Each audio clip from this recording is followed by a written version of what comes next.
మధ్యాహ్న కాల సమయం గురించి చాలా ప్రాముఖ్యమైనటువంటి విషయాలు ధ్యానం చేసుకుంటూ వస్తూ ఉన్నాం.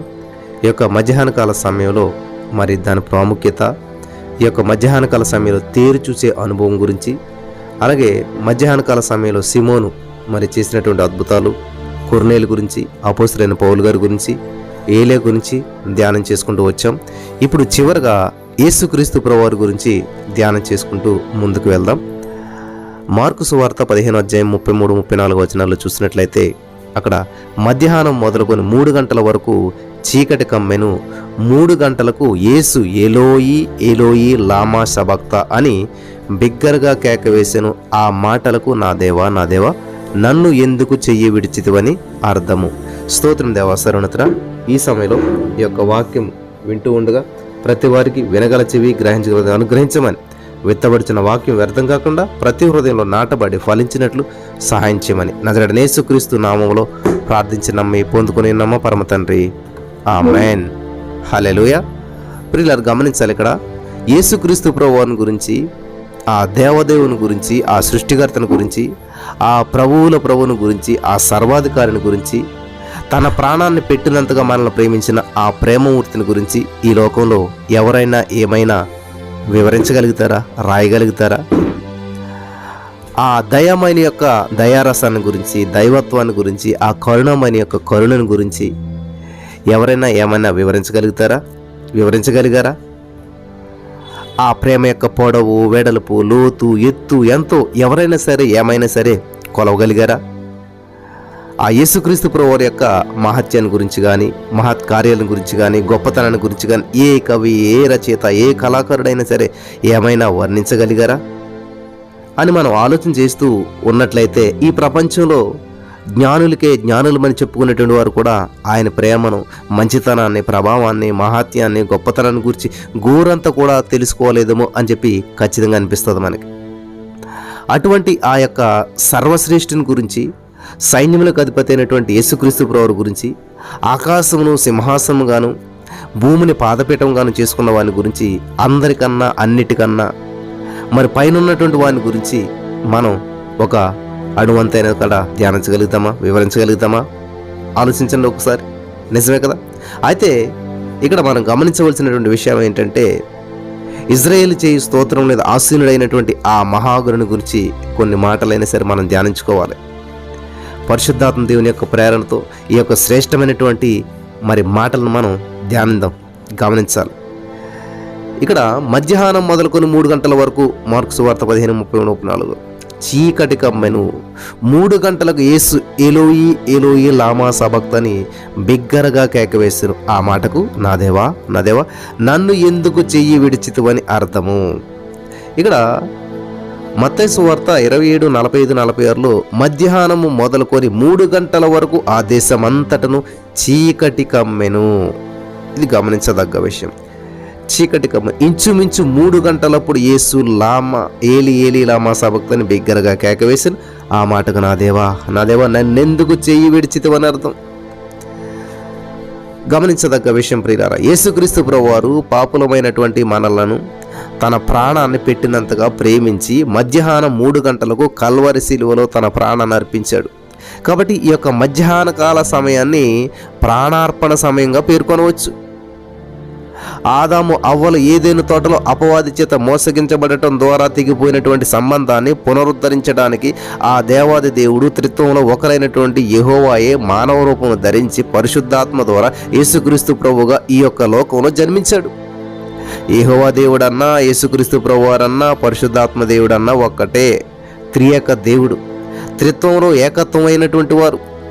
ఆయనే మన కొరకు శిలువలో మధ్యాహ్న కాల సమయమందు ప్రాణం అర్పించాడు. హల్లెలూయా. ప్రవక్తలు చెప్పినది నెరవేరినట్లు యేసుక్రీస్తు ప్రభువారు కన్య మరియ గర్భంలో పరిశుద్ధాత్మ దేవుని ద్వారా ఈ పాప మరి పంకిలమైనటువంటి లోకంలో పరిశుద్ధుడిగా బెత్లెహేముపురంలో ఉన్నటువంటి పశువుల పాకలో శిశువుగా పుట్టాడు. ఆయన దేవాది దేవుడు అయినటువంటి పేద కుటుంబంలో దీనుడిగా జన్మించాడు. దేవాది దేవుడైనా కానీ, గొప్పవాడైనా కానీ చాలా దీనుడిగా జన్మించాడు. నీ కోసం, నా కోసం. తన ప్రజలను వారి యొక్క పాప నుండి ఆయనే రక్షించిన కనుక ఆయనకు యేసు అని పేరు పెట్టుతామని మత్తయి సువార్త 1:27లో చూసాం మనం. క్రీస్తు అంటే అభిషక్తుడని అర్థం. యేసుక్రీస్తు అంటే రక్షించి అభిషేకించేవాడు అని అర్థం అన్నమాట. పాపులను తమ పాపం నుంచి విడిపించి రక్షించి పరిశుద్ధపరిచి నిత్యరాజ్యం కొరకు వారిని అభిషేకించేటువంటి వాడు. హల్లెలూయా, దేవునికి స్తోత్రం. కాబట్టి ఆయన ఆది నుండి ఉన్నటువంటి వాడు. ఆది యందు వాక్యముండును, ఆ వాక్యము దేవుని యొద్ద ఉండును, వాక్యము దేవుడై ఉండును. యోహాను సువార్త 1:1-2 వచనాల్లో చూడొచ్చు మనం. దేవుని వాక్యం అనేటువంటి నామము ఆయనకు పెట్టబడినది. ప్రకటన గ్రంథం 19:13 వాక్యము మానవ రూపం ధరించి ఈ లోకములో మరి అవతరించటమే ఆయన జన్మం అన్నమాట. యేసుక్రీస్తు ప్రభువారు ఈ లోకంలో జన్మించినప్పుడు పరిస్థితులన్నీ కూడా చాలా విపరీతంగా గందరగోళంగా ఉన్నాయంట.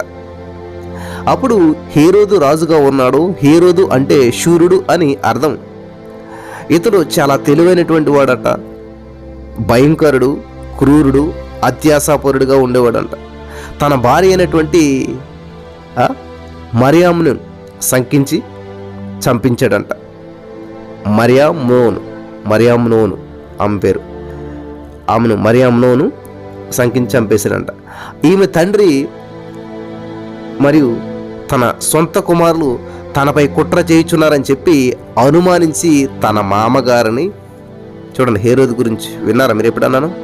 భార్యని చంపించాడంట అనుమానించి. భార్య తండ్రి అయినటువంటి తండ్రిని కుమారుల్ని కూడా అనుమానించి తన మామగారిని తన యొక్క కుమారుల్లో ఇద్దరిని చంపించాడంట. చూసారా, రాజ్యం కోసం అప్పుడు ఇప్పుడు ఉన్నటువంటివి ఇవన్నీ కూడా చంపించేశాడు. ఇతడు ఎదోమీయుడు. యూదులు ఇతనిని సగం యూదులని పిలిచేవారట. జాన్ హిన్నెరస్ అనేటువంటి యూదుల అధికారి ఎదోమీయులను బలవంతంగా యూదా మతమును స్వీకరించినట్లు చేశానట ఇతడు. కాబట్టి హేరోదు సగం యూదుడు సగం ఎదోమీయుడు అయ్యాడు. ఈ హేరోదు యాసావు వంశస్థుడు. యాసావు యాకోబును మరి చంపాలని పగబట్టినటువంటి వాడు. ఈ యాసావు వంశపు వాడైనటువంటి హామాను యూదా జాతిని అంతమొందించాలని చెప్పి కుట్ర పనినటువంటి వాడు. చివరికి హేరోదు కూడా యేసుక్రీస్తు ప్రభువుని చంపాలని చెప్పి బెత్లెహేములో ఉన్నటువంటి చిన్నపిల్లలందరినీ చంపడానికి ఆజ్ఞాపించాడు. యాకోబుని చంపాలని ప్రయత్నించినటువంటి యాసావు భ్రష్టుడైపోయాడు. యూదా జాతిని నాశనం చేయాలని చెప్పి ప్రయత్నించినటువంటి హామాను ఉరికొయ్య పాలయ్యాడు. యేసుక్రీస్తు ప్రభువుని చంపాలని చెప్పి ప్రయత్నించినటువంటి హేరోదు భయంకరమైనటువంటి వ్యాధితో మరణించాడు. ఇటువంటి విపత్కరమైనటువంటి పరిస్థితుల్లో యేసుక్రీస్తు ప్రభువారు జన్మించాడు. యేసుక్రీస్తు ప్రభువారు దేవుని కుమారుడు అయినప్పటికీ కూడా ఆయన సంపూర్ణ మానవునిగా జీవించాడు. ఎలాగంటారా? బైబిల్ గ్రంథం మనం ధ్యానించుకుంటూ వెళ్ళినట్లయితే యేసుక్రీస్తు ప్రభువారు ఆకలిగా ఉన్నాడు కదా, అంజరుపు తిరిగి దగ్గరికి వెళ్తాడు. యేసుక్రీస్తు ప్రభువారు దప్పికొన్నాడు కదా, సమరయ స్త్రీని నీళ్ళు అడుగుతాడు. కన్నీళ్ళు కార్చాడు లాజరు చనిపోయినప్పుడు. కాబట్టి ఇక్కడ సంకట కష్టాలని అన్నిటిని అనుభవించాడు. ఆ దైవమే మనిషి రూపంలో నరావతారిగా ఈ భూలోకంలో సంచరిస్తూ వచ్చాడు. కాబట్టి ఆయనకు 12 సంవత్సరాల వయసు వచ్చినప్పుడు ఆ దేవాలయంలో బోధకుల మధ్య కూర్చుండి వారి మాటలను ఆలకిస్తూ వారిని ప్రశ్నలు అడుగుతూ ఉంటే ఆయన మాటలను వినినట్టు వారంతా కూడా ఆయన ప్రజ్ఞకు ప్రత్యుత్తరములు ఈ లేక వాళ్ళు ఆయన చెప్పేటువంటి మరి ఆ ప్రత్యుత్తరాలకు విస్మయం ఉందరంట వాళ్ళంతా కూడా. లూకా సువార్త 2:45-51 వరకు మీరు చదివితే ఆయన తల్లిదండ్రులు చూసి మిక్కిలి ఆశ్చర్యపడి, ఆయన తల్లి, కుమారుడా, మమ్మల్ని ఎందుకు ఇలాగ చేసేదివి? నీ తండ్రియు నేను దుఃఖపడుచు నిన్ను వెతుకుచుంటామని ఆయనతో చెప్పగా, మీరెలా నన్ను వెతుకుచుంటారు? నేను నా తండ్రి పనుల మీద ఉండవలనని మీరు ఎరుగరా అని వారితో చెప్పాను. అంతటా ఆయన వారితో కూడా బయలుదేరి నజరేతునకు వచ్చి వారికి లోబడి ఉండెను. ఈనాడు అనేక మంది పిల్లలు తమ యొక్క తల్లిదండ్రుల మాట వినకుండా ఇష్టానుసారంగా జీవిస్తూ లోబడకుండా ఉంటున్నారు. నేటి తరం యవనస్తులు ఎక్కువ మంది విధేయత చూపకుండా దారి తప్పిపోయి తిరుగుతూ అనేకమైనటువంటి వ్యసనాలకు దురలవాట్లకు బానిసలైపోయి ఆధ్యాత్మికంగా శారీరకంగా నష్టపోతూ ఉన్నారు. వింటున్నారా? ఎఫెసీ పత్రిక 6:1-3 మీరు చదువుకున్నట్లయితే, పిల్లలారా, ప్రభునందు మీ తల్లిదండ్రులకు విధేయులైండి, ఇది ధర్మమే. ఉందా ధర్మం ఈ రోజున పిల్లలకి? నీకు మేలు కలిగినట్లు నీ తండ్రిని నీ తల్లిని సన్మానించము, అప్పుడు భూమి మీద నువ్వు దీర్ఘాయుష్మంతుడు అవుదు. పాత నిబంధనలు కాదు, కొత్త నిబంధనలు ఉంది మాట. దీర్ఘాయుష్మంతుడు అవ్వాలంటే ఏం చేయాలంటే పిల్లలు తల్లిదండ్రులు సన్మానించడం అంటే సాలు కప్పడం అనుకుంటారు చాలామంది. యేసుక్రీస్తు ప్రభువు తన తల్లిదండ్రులకు విధేయత చూపించాడు. ఆయన తండ్రి చేసేటువంటి ఆ వడ్రంగ పనిని యేసుక్రీస్తు ప్రభువు కూడా చేస్తూ మాదిరిగా జీవిస్తూ వచ్చాడు. దేవుడైండు కూడా. నేటి యువకులు మరి ఆలోచన చేసినట్లయితే వాళ్ళు ఏం చేస్తున్నారంటే ఫాల్స్ ప్రెస్టేజ్లకు పోతూ ఉన్నారు, ఎన్నో ఇబ్బందులు పాలవుతున్నారు. శరీరానుసారంగా నడుచుకుంటూ శారీరకమైనటువంటి విషయాల మీద మనసు నుంచి నశించిపోయేటువంటి శరీరంపై మమకారం పెంచుకుంటూ శరీర ఈచ్ఛలు తీర్చుకుంటూ లోకానికి పాపానికి బానిసలైపోతున్నటువంటి పరిస్థితులు ఇప్పుడు ఉన్నవి. అందుకే రోమా 8:13 దేవుడు అంటాడు కదా, మీరు శరీరానుసారంగా ప్రవర్తించిన ఎడల చావవలసిన వారయ్యుందురు గాని ఆత్మచేత శారీరక క్రియలను చంపిన ఎడల జీవించెదరు అంట ఉన్నాడు. యేసుక్రీస్తు ప్రభువు జ్ఞానమందు వయసునందును దేవుని దయందు మనుషుల దయనందు వర్ధిల్లిచి ఉండెను. లోకా 2:52 ఉంది. చాలామంది యవనస్తులు తల్లిదండ్రులంటే లెక్క చేయరు, పెద్దలంటే లెక్క చేయరు, నాకే అన్నీ తెలుసునని చెప్పి విర్రవీగుతుంటుంటారు. ఇలాంటి వారు ప్రియులారా గమనించవలసింది ఏంటంటే ఆ సర్వ సృష్టికర్తకే మనుషుల దయ అవసరమైందంటే మనం ఏపాటి వారమో అని ఒక్కసారి ఆలోచించాలి. కాబట్టి ప్రభువు అన్నిటినీ అనుసరించి ఆచరించి పాటించి చూపిస్తూ వచ్చాడు. గొప్పలకు పోయి తిప్పలు పడే బదులు ఒదిగి ఉంటే ఎదుగుతారు ప్రతివారు కూడా. వింటున్నారా ప్రియులరా? ఇది చాలా ప్రాముఖ్యమైన విషయం. ఎదిగే కొద్దీ ఒదిగి ఉండాలంట. మొక్కను చూసి నేర్చుకోమని చరిత్ర మనకు చెప్తూ ఉంది. చాలామంది విమర్శకులు ఏం చేస్తారంటే యేసుక్రీస్తు ప్రభువారు ఆ బాల్యాన్ని గురించి 12 సంవత్సరాల వరకు బైబిల్లో రాయబడి ఉంది, తర్వాత 30 సంవత్సరం వచ్చే వరకు ఆయన గురించి ఏం రాయబడలేదు. ఈ 30 సంవత్సరాలు వచ్చినట్టు బోధన మొదలు పెట్టాడు, మరి మధ్యలో 18 సంవత్సరాలు ఏమైపోయాడు, పరిశుద్ధ గ్రంథం ఏమి రాయబడలేదు కదా అని సందేహాన్ని వ్యక్తం చేస్తూ ఉంటుంటారు. ఇంకా కొంతమంది అయితే ఆ సమయంలో ఆయన హిమాలయ పర్వతాల్లోకి వెళ్ళాడు, తపస్సు చేశాడు, అనేకమైన శక్తులు పొందుకున్నాడు అని కొంతమంది అయితే, మరికొంతమంది ఏంటి ఆయన భారతదేశంలో ఉన్నటువంటి ఆ బౌద్ధాశ్రమంలోకి వెళ్ళి ధ్యానిస్తూ వచ్చాడని, ఆ కాశ్మీర్ ప్రాంతంలో నివసించాడని అనేకమైన పుకార్లు పుట్టించారు. అయితే వాస్తవం ఏంటంటే ఇజ్రాయేలు దేశ ఆచారమును ఆ కట్టడ క్రమం బట్టి ఏ వ్యక్తి అయినా సరే బోధించేదానికి విశ్వసించాలంటే 30 సంవత్సరాలకు పైబడినటువంటి వారై ఉండాలి. ఇది సిస్టమ్. ఎందుకని 30 సంవత్సరం వరకు దేవుడు ఆగిపోయాడు? ఎందుకని 30 సంవత్సరం వరకు యేసుక్రీస్తు ప్రభువు బయటకు రాలేదు? 12 సంవత్సరంలోనే ప్రసంగించడం ప్రారంభించాడు. 12 సంవత్సరంలోనే సకల జ్ఞానములు ఆయనకు వచ్చేసాయి. శాస్త్రులు అందరూ కూడా ఆశ్చర్యపోయేటువంటి రీతిగా ఆయన ప్రశ్నించాడు. మరి అంత జ్ఞానం ఉండి 12వ సంవత్సరం నుంచి 30 సంవత్సరం వరకు ప్రియులు గమనించాలి, 18 సంవత్సరాలు కనుమరుగైపోయే కారణం ఏంటి అని చూసినట్లయితే వాస్తవం ఏంటంటే ఈ యొక్క ఇజ్రాయేల్ దేశం యొక్క ఆచారం ఏంటంటే అక్కడ కట్టడలో అక్కడ క్రమం బట్టి మనం ఆలోచన చేసినట్లయితే ఏ వ్యక్తి అయినా సరే బోధించేదానికి విశ్వసించాలంటే 30 సంవత్సరాలకు పైబడిన వారై ఉండాలన్నమాట. 30 years ఉండాలన్నమాట ఖచ్చితంగా. అప్పుడు వారు చెప్పేది అంగీకరించబడతారు. వాళ్ళు చెప్పే బోధ వినటానికి కుదురుతుంది. వాళ్ళు చెప్పే బోధన ఎవరైనా వింటారో వాళ్ళు చెప్పేది కరెక్ట్ అనమాట. 30 years లోపల చెప్పేటువంటిది బోధించేటువంటిది బోధ కాదు అని వాళ్ళ యొక్క ఉద్దేశం అనమాట. అంగీకరించబడదు కూడా వాళ్ళు ఎంత చెప్పినా కూడా. కాబట్టి యేసుక్రీస్తు ప్రభువు 18వ సంవత్సరం చెప్పినా కూడా అంగీకరించబడేటువంటిది కాదు, ఆమోదయోగ్యంగా ఉండదు. ఆ ఇజ్రాయేల్ దేశం 30 సంవత్సరాల తర్వాత మాత్రమే, 30 సంవత్సరాలు వచ్చాక మాత్రమే వాళ్ళకి బోధ. చూడండి, మనకి పెళ్లికి చేసుకోవాలంటే 18 సంవత్సరాలు రావాలి. ఇలా ఒక మైనారిటీ అనేటువంటిది ఎలాగ ఉంటుందో వింటున్నారా, ఎలిజిబిలిటీ.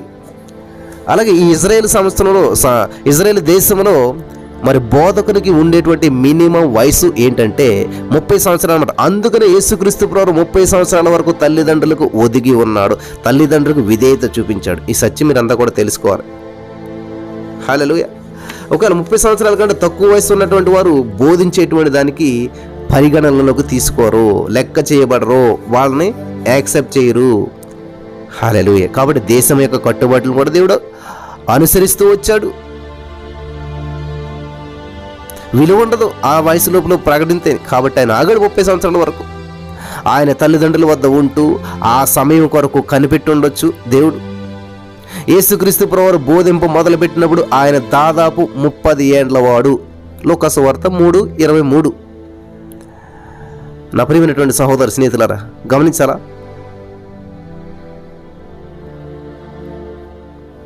ఇది చాలా ప్రాముఖ్యమైన విషయం. ఈ సత్యాన్ని మీరంతా కూడా తెలుసుకోవాలని చెప్పేసి మరి ప్రభు పేరట మనం చేస్తూ ఉన్నాను. ఈరోజు నాకు చూసినట్లయితే అనేకమైనటువంటి ప్రశ్నలు, అనేకమైనటువంటి ఆలోచనలు చేస్తూ అనేకమైనటువంటి నిర్ణయాలను చాలామంది తీసుకొస్తూ ఉన్నారు.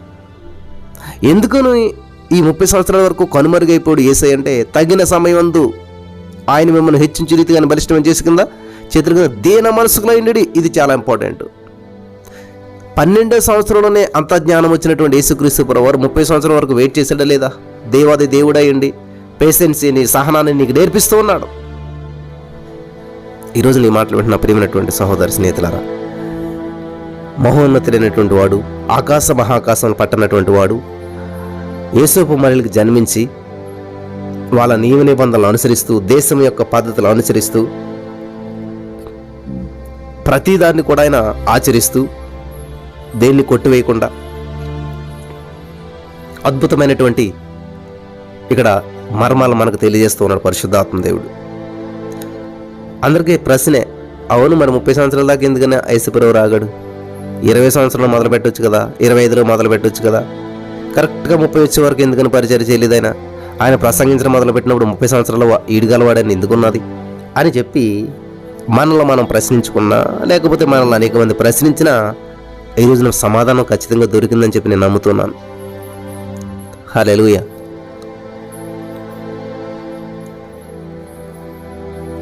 బైబిల్ గ్రంథంలో ప్రతిదానికి ఒక ఎవిడెన్స్ ఉంటుంది ప్రియులారా. బైబిల్లో ప్రశ్నలకు సమాధానాలు బైబిల్లోనే దొరుకుతాయి, పక్కన కాదు. నువ్వు ఖచ్చితంగా బైబిల్ చదవగలిగినట్లయితే, ఖచ్చితంగా బైబిల్ అర్థం చేసుకోగలిగినట్లయితే మీ జీవితంలో ప్రతి సమస్యకు పరిష్కారం పరిశుద్ధ గ్రంథంలో ఉంటుంది. హల్లెలూయా. బైబిల్ సమాధానాల గ్రంథం, బైబిల్ అద్భుతాల గ్రంథం, బైబిల్ ఆశ్చర్యకార్యాల గ్రంథం, బైబిల్ జీవ గ్రంథం, బైబిల్ వేద గ్రంథం, బైబిల్ ప్రపంచాన్ని పనిచేసేలా చేసేటువంటి పరిశుద్ధ గ్రంథం. బైబిల్లో ప్రతి సమస్యకు పరిష్కారం ఉంది, బైబిల్లో ప్రతి ప్రశ్నకు జవాబు ఉంది, బైబిల్లో దొరకనదంటూ లేదు. హల్లెలూయా. ఈ సత్యాన్ని మీరంతా కూడా తెలుసుకోవాలి. కాబట్టి నువ్వు ఎటువంటి సమస్యలు గుండా, ఎటువంటి బంధకాలు గుండా, ఎటువంటి స్థితిలో ఉన్నా సరే ఆ సిచ్యువేషన్కు తగినటువంటి సమాధానాన్ని దేవుడు బైబిల్ ద్వారా నీకు తెలియజేస్తాడు. హల్లెలూయా. కాబట్టి పరిశుద్ధాత్మ దేవుడు యేసుక్రీస్తు ప్రభువుని గురించే బోధిస్తాడు. పరిశుద్ధాత్మ దేవుని యొక్క ఉద్దేశం ఏంటంటే యేసుక్రీస్తు ప్రభువుని నీకు అర్థమయ్యేలా చేయటం అనమాట. యేసుక్రీస్తు ప్రభువులో ఉన్న విషయాలను చెప్తాడు పరిశుద్ధాత్మ దేవుడు. పరిశుద్ధాత్మ దేవుడు యేసుక్రీస్తు ప్రభువుకి వ్యతిరేకంగా పనిచేసేటువంటి వాడు కాదు. ఆయన ఏది కలిచ్చినా, దర్శనమిచ్చినా, నీతో మాట్లాడినా ఏదైనా సరే వాక్యానుసారంగా ఉండదు తప్ప వాక్యాన్ని దాటి ఉండదు ఎప్పుడు కూడా. ఈ సత్యం మీకు అందరికి అర్థమవుతుంది అనుకుంటా ఉన్నాను. కాబట్టి మనం పరిశుద్ధాత్మ దేవుడు కలవ దర్శనమో లేకపోతే ఏదో మాట్లాడేశాడు అని చెప్తే అది వాక్యంతో కన్ఫర్మేషన్ చేసుకోవాలి, అది వాక్యానుసారంగా ఉన్నదా లేదా. ఒక వ్యక్తి ప్రార్థన చేస్తూ ఉన్నాడంట, ఒక ఆమెను చూపించాడంట. ఆమెను చూపించి ఆమెనే నీకు నీ ఎముకలో ఎముక, ఇప్పుడున్న ఎముక నీ ఎముక కాదు, సరైన ఎముక కాదు అన్నాడంట. ఆ వ్యక్తి పాలయంగచ్చి గారి దగ్గరకు వచ్చి, అయ్యా నేను ప్రార్థన చేస్తుండే పరిశుద్ధాత్మ దేవుడు అదిగో ఆమెనే చేసుకోమని చూపిస్తున్నాడు, ఈమె నా ఎముక కాదంట అని చెప్తే పాలయంగచ్చి గారు చెప్పారంట, అలా కాదయ్యా, పరిశుద్ధాత్మ దేవుడు ఎలా చెప్పడు, ఒక పురుషునికి ఒక భార్యనే, కాబట్టి ఇది పరిశుద్ధాత్మ దేవుడు చెప్పింది కాదు, నువ్వు భ్రమలో ఉన్నావు, నీతో మాట్లాడుతున్నటువంటి ఎలుగు దూత. ఎందుకంటే వాక్యానికి వ్యతిరేకంగా పరిశుద్ధాత్మ దేవుడు ఎప్పుడు మాట్లాడడు. ఆల్రెడీ నీకు భార్య అయింది కాబట్టి మీరు ఇద్దరు ఏక శరీరం అయ్యి ఉన్నప్పుడు మళ్ళా ఇంకొక ఆమె నీ బోనని ఎలా చెప్పగలుగుతాడు? ఇది పరిశుద్ధాత్మ దేవుడు కాదు. ఇది తెలుసుకోవాలన్నమాట. కాబట్టి మీకు కల వచ్చిన, దర్శనం వచ్చిన, ఏది ఏమైనా సరే అది వాక్యానుసారంగా ఉన్నదా లేదా, వాక్యానికి మ్యాచ్ అవుతుందా, సరిపోతుందా లేదా, ఇది గమనించాలి. ఒకవేళ నీకు వచ్చిన కళ కానీ, దర్శనం కానీ, ప్రొఫెసీ కానీ, ఎవరు ఏది చెప్పినా కానీ అది వాక్యానికి అనుకూలంగా లేదనుకోండి,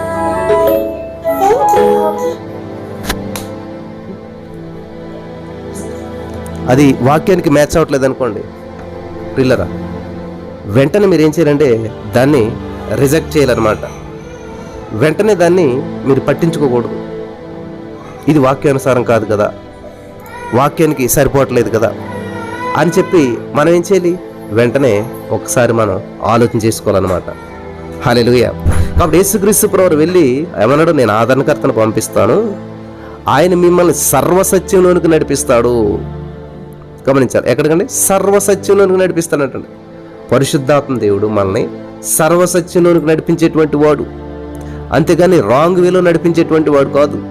సత్యం ఏంటంటే యేసయ్య. యేసయ్య లోనికి నడిపించేటువంటి వాడు పరిశుద్ధాత్మ దేవుడు. యేసయ్య లోనికి మనల్ని నడిపించేటువంటి వాడు పరిశుద్ధాత్మ దేవుడు. కాబట్టి యేసయ్యకు వ్యతిరేకంగా, యేసయ్యకు వేరుగా నడిపించేటువంటి వాడు కాదు పరిశుద్ధాత్మ దేవుడు. ఈ యొక్క సత్యం మీరు తెలుసుకున్న రోజున మీ జీవితంలో గొప్ప గొప్ప అద్భుతమైనటువంటి కార్యాలు మీరు చూడగలుగుతారు. కాబట్టి యేసుక్రీస్తు ప్రభువారు నీ కోసం, నా కోసం ప్రాణం పెట్టింది మిట్ట మధ్యాహ్నం 3 గంటల సమయంలో. యేసుక్రీస్తు ప్రభువారు నా శాపను విడిపించింది మధ్యాహ్నం 3 గంటల సమయంలో. యేసుక్రీస్తు ప్రభువారు నీ అప్పులకు వెల చెల్లించింది మధ్యాహ్నం 3 గంటల సమయంలో. యేసుక్రీస్తు ప్రభువారు నీ నిరుద్యోగ సమస్యకు వెల చెల్లించింది మధ్యాహ్నం 3 గంటల సమయంలో. యేసుక్రీస్తు ప్రభువారు నీ జీవితంలో ఎటువంటి బంధకాలు ఉన్నాయో వాటన్నిటి నుంచి విడుదలిచ్చింది మధ్యాహ్నం 3 గంటల సమయంలో. హల్లెలూయా. ఆయన ప్రాణాన్ని అర్పించినటువంటి సమయమే మన జీవితంలో ప్రతి సమస్య పరిష్కరించబడింది.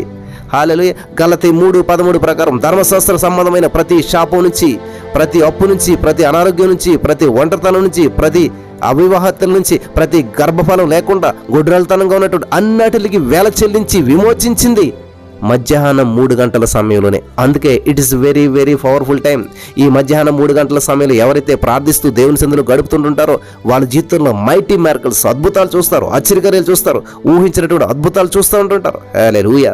దేవుని నామ మహిమార్థంగా మరి ప్రతి దానిలోంచి విడుదల పొందుకునేటువంటి సమయం ఇది. పేతురు, యోహాన్లు 3 గంటల సమయంలోనే కదా మరి ఆ వ్యక్తిని లేచినాడు అన్న వెంటనే 40 సంవత్సరాల బెగ్గరగా అడుక్కున్నటువంటి వ్యక్తి జీవితంలో లేచి నడవడం ప్రారంభించాడు, గొంతులు వేయడం ప్రారంభించాడు. కాబట్టి మీ ఆర్థిక పరిస్థితులు మిమ్మల్ని లొంగదీసి కూర్చోబెట్టినట్లయితే లేచి గొంతులు వేసేటువంటి సమయం, లేచి నడిచేటువంటి సమయం, మీ పరిస్థితులను బాగు చేసేటువంటి సమయం ఇది. దేవుడు కలుగు చేసుకునేటువంటి సమయం. హల్లెలూయా. ప్రతివారు ఈ యొక్క సమయాన్ని మరి స్వీకరించి ఈ సమయంలో దేవునితో గడపటానికి, దేవుని నామమును మహింపరచడానికి వినియోగించుకుందురుగాక. ఆమేన్.